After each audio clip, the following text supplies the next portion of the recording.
Kanwar Yudhabhey Singh. Yes, sir. कहाँ के? Sir, I'm basically from Shimla only. My native place is in Kothai. Kothai there. Sir, Khaniti. Connecting. Yes, sir. And you have done MBA. Yes, sir. I've done MBA from Billa Institute of Management in Marketing. Yeah. Sir, Noida. Noida. So after doing marketing, why do you want to join government service? Sir, after my MBA, I worked in the corporate sector for 2.5 years. I worked in Bajaj Finance Limited. It's an NBFC firm. After working there for 2.5 years, I realized I had more inclination towards such kind of a work where I can directly do something for the people in the society. I was in a target-based job. I was working nicely. I was getting recognition also. But somewhere I realized I'll be more satisfying in the government sector where you directly get involved with the work of general administration. Administration is multifarious. Pardon, sir? Multifarious duties. Yes, sir. So subjects कहाँ थे graduation में? Sir, BBA, I had done BBA only. BBA. Management, it's a undergraduate course of management only. I had studied HR, I had studied marketing, I had studied financial accounts. So marketing में there are 4 P's. Yes, sir. What are those P's? So 4 P's of marketing are basically product, price, place, promotion. And these are basically with respect to for any product or service which you want to take it to the grassroots level. The product has to be acceptable. The price has to be affordable to the people. The place means the distribution. You have to choose the distribution as per the product and as per the location. And last is the promotion. And placement also. Yes, Where sir. you place it? Yes, sir. On the rack. Yes. You must have seen this big shops. Yes, sir. Yes. So you're from Kothai. Yes, sir. Recently, Government of India ने Apple import पर they have come out with something called minimum import price. Yes, sir. What is it? So they have basically come up with a minimum export price of ₹50 import duty. Two different things. MSP is different, MIP is different. Minimum Import price. import price, yes, sir. Import duty basically it's ₹50. Is basically to protect the domestic fruit growers from the outside products, especially from Iran and Middle East. So why from Iran and Middle East? So basically because they are the product from they are more delicious and the No. and India has I have to put it off also in between. I have to give suggestions. So we can do suggestion after. After that. Okay. Okay. So MIP is Yes. because of the quality of the apple, not price. So quality, price also basically because once you put the import duty of ₹50, it actually raises the price of the import product. So it gives an advantage to the domestic product, which is obviously comparatively less cheaper. So import price consists of what?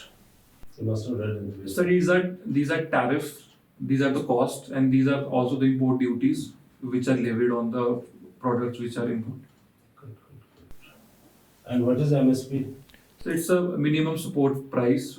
That is the minimum where the product can be sold. It is basically for the protection of the grower, that the minimum they can get for their products. Good. So, Mr. Kanwar, Yes, sir. so you are from district Shimla. Yes, sir. What are the major problems of district Shimla? So district Shimla has problems related to presently the most severe problem is with respect to trafficking and parking. If I talk about Shimla city also precisely. Second is a water problem in some areas. The water, there were times when there was exploitation of jaundice also. So cleanage of water. Third problem is respect to drug menace also in district Shimla, in upper Shimla area, which has just penetrated a little bit more. And in addition to this, I think pollution with respect to garbage pollution is also there, which is what we are working, but it's also another problem now. What about horticulture and agriculture issues? So horticulture and agriculture issues are always there, but they have now been sorted. Like initially we had carton issues.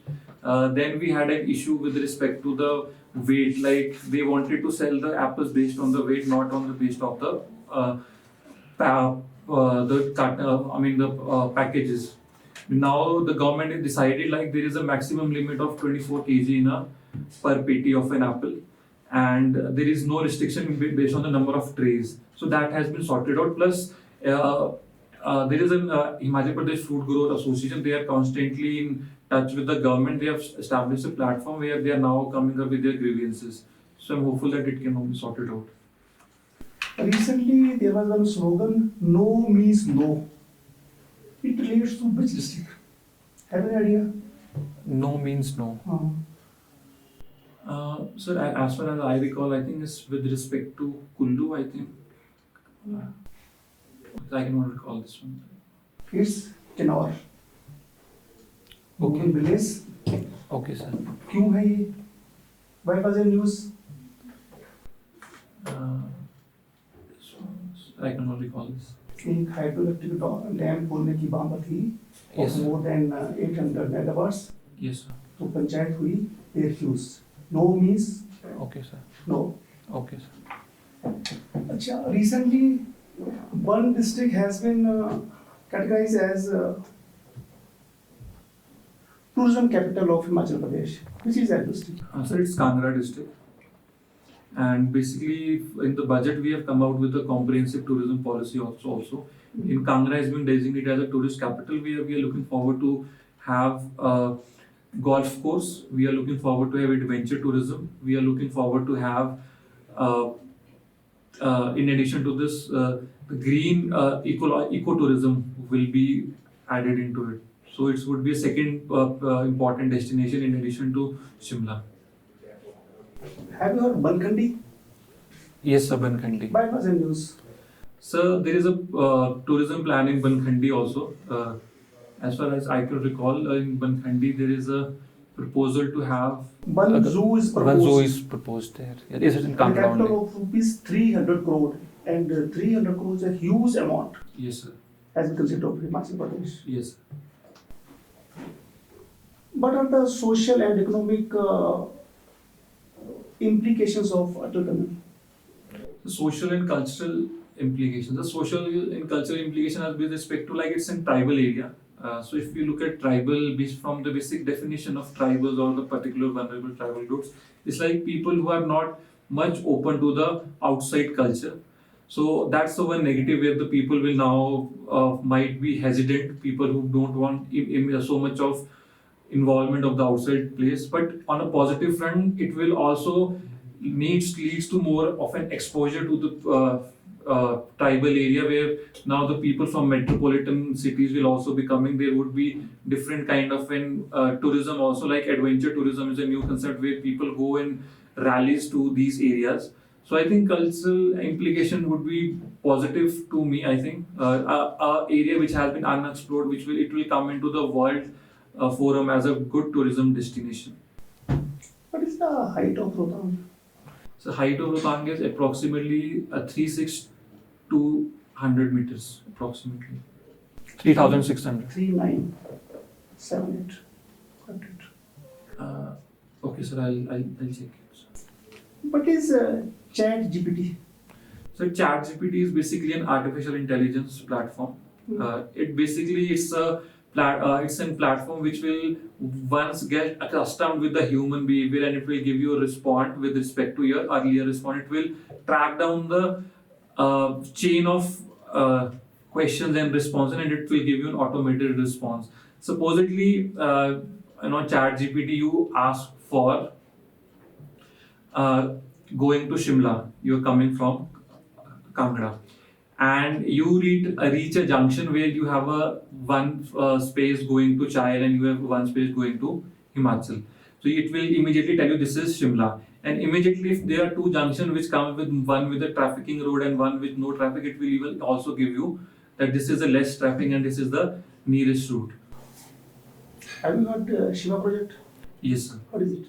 The Shiva project is basically related to horticulture. It's like subtropical horticulture innovation and value addition projects. It's basically to enhance the ecosystem for horticulture and make it more multidisciplinary, where we just don't focus on apples or the prominent horticulture products, but in a diverse way. where the kiwi, with pistachio, and where the other dry fruits can also be accommodated. There is a proposal of 2,500 hectares, I guess, where they are planning to create a hub for horticulture crops. Actually, you're talking about what are agroclimatic zones of Himachal Pradesh as per the industry department, agriculture department. So, agroclimatically, we are basically. I'm just giving one hint. Shivalik zone. Yes, sir. Yes, sir. Yes, sir. Actually, sir, basically we are in a broader way. We are in the Himalayas, but if we subcategorize it, if we go from northern hemisphere to southern, from southern to northern hemisphere, we have the outer Himalayas, Shivaliks. Then we have inner Himalayas. Then we have greater Himalayas, and then we have trans Himalayas. In the greater Himalayas only, we have two subdivision of ranges: Peer Panchal and Dhauladar. And in the outer Shivalik range, we even have dunes like Dehradun, which is adjacent to it, Suprun, and all these areas. So basically, we are into 4 divisions. Which is more fertile area. So more fertile area is inner Himalayas because here we have temperate kind of a climate. Mid regions from Kangra, Mandi, Kullu till Shimla and lower reaches of Kinnaur, these are the most productive areas. From northwest, we have tea. To south to northeast, we have apples, we have other crops as well in between. Temperate fruits are also there. Citrus fruits are also there. And last question, which is Ginger district? A ginger district. It is Sirmaur. Sirmaur. Yes. Thank you. Thank you, sir.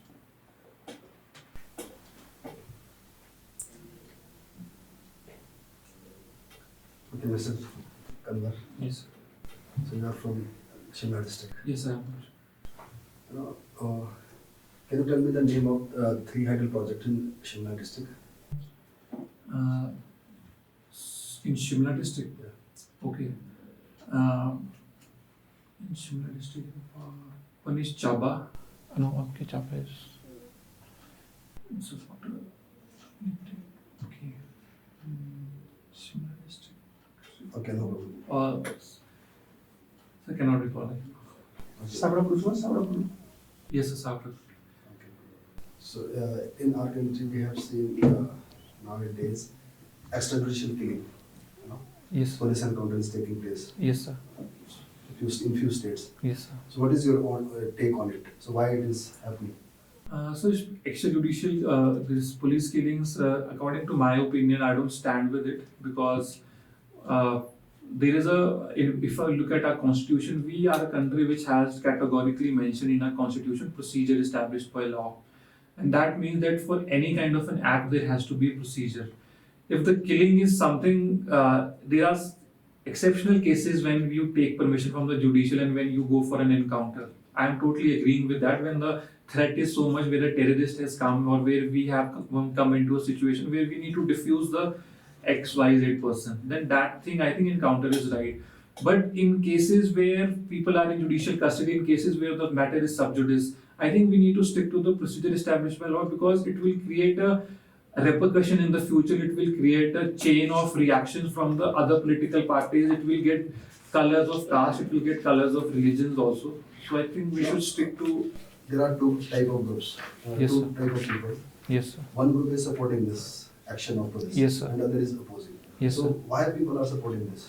So basically, people are supporting this because sometimes when there are heinous crimes, there could be heinous crimes of raping and killing, which happened in Madhya Pradesh. There could be heinous crime of a mafia who is killing people, who is encroaching the land. So that creates a situation when the people are fed up at the ground level of such mafias, of such people, and they realize, okay, it's good, they have done it. So from that emotional. So isn't it the duty of judiciary? Sir, it's a duty of the judiciary, but I'm saying that the reason why they are getting support because people are actually emotionally at this moment, but they are not looking at from a long-term perspective. Is that okay? You might have witnessed it something heinous. You might have been a victim of such crime, and you might be thinking, okay, just this is fine. But in general, this is not good. Okay. Himachal government has put cess on Punjab and Haryana. No? What is your take on it? Water cess. Yes, sir. So my take is like.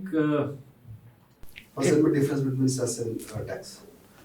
So taxes basically which the government takes from the enterprises for having giving the services for which the government takes the tax. Cess is basically an additional charge which is imposed by the government for usage of its own product, like water is coming from the rivers are coming from Himachal.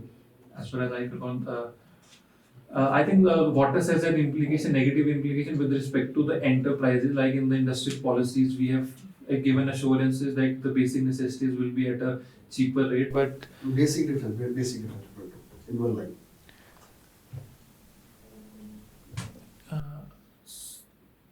so I think basic difference is like the taxes imposed for with respect to the services the other will have to What is use. the purpose of imposing cess? So basically, cess is imposed just for the revenue. Also, basically, the government wants to generate revenue. But I think the another is like because Himachal is a supplier of. Okay, no problem. What is per capita income of Himachal Pradesh approximately? So per capita income of Himachal Pradesh is 1,89,000 approximately. With respect to the current prices, it's 2,25,000. Constant, it's 1,89,000. Thank you. Or do you read newspaper? Yes, sir. Which one? So basically, on a daily basis, I go through Amar Ujala, but when on weekends I read Hindu. So recently, government of Himachal has come out with a policy called Him Care. Yes, sir. What is it? So Himcare is basically a blended version of Ayushman Bharat Yojana, which is being implemented in the state in 3 years back. It basically tells a family of 5 will get a cover of 5 lakhs. Now there are a few hydro projects in Shimla district. He asked you, in Kinnaur, no means no project, Yes, sir. future. Do you think we should have hydro projects or not? Okay. A. B. Impact of hydro project on horticulture. Okay. So I think with respect to hydro projects, I think we need to look into the economic condition of the state. I think hydro power is the only resource which I think apart from tourism we have. With respect to the implications or with respect to the horticulture implication, I think we need to regularize it with respect to the generational capacity. Like Him Urja looks into 5 megawatt projects. We can look forward for small hydro power projects which will have a minimal implication on the environment. So I think instead of giving approvals for a very high 100, 200 or 500 megawatt project, we can have small hydro projects. With respect to horticulture, I think as far as I know, there is in the easy vicinity of a hydro project, there is a change in the soil, I would say.